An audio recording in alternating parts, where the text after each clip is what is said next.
Then Mr. Alex Yam, please.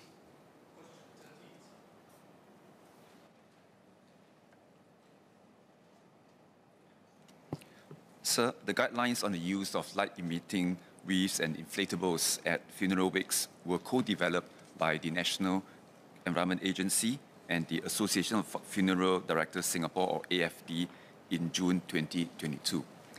This was to guide the funeral services industry and premises owners on the appropriate use of these items to ensure public safety and minimize these amenities.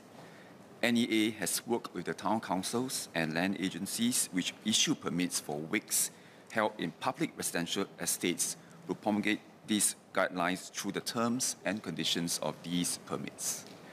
From June 2022 to April 2023, NEA received about 3 cases of feedback per month on the use of light-emitting wreaths and inflatables at funeral wakes.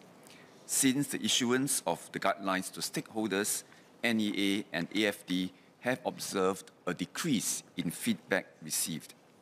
Feedback providers were mainly concerned with the excessive numbers of light-emitting wreaths and leaving them turned on after 10 p.m. When such feedback is received, the respective town councils and land agencies would be notified to engage the relevant parties to address these concerns. NEA will continue to work with stakeholders to monitor the situation and review the guidelines if necessary. Thank you. Mr. Alex Yam. Thank you, sir. I want to ask you, understandably, of course, wakes are sensitive and emotional times for families. It therefore also makes it difficult for agencies to enforce the guidelines even with as much tech that's available, much less to remove the wreaths if there are any contraventions. So difficult for bereaved families to be able to advise well-wishers not to send such wreaths beyond the advised number. Affected residents also understandably lean on agencies such as the Town Council to enforce what are advisories. I'd like to ask, therefore, as the LED wreaths are recent innovation and not part of established culture and tradition, would the Ministry not consider a blanket ban on such wreaths, considering the disamenities and potential safety hazards that they may pose to the public? So thank the member for his questions. Indeed, the light-emitting wreaths are a more recent innovation, but the display of wreaths at such wakes are part of a cultural tradition.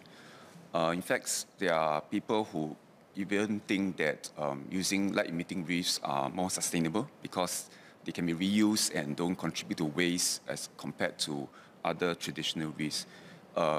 But important is how are these light-emitting wreaths being used, whether they are placed and used in a responsible manner.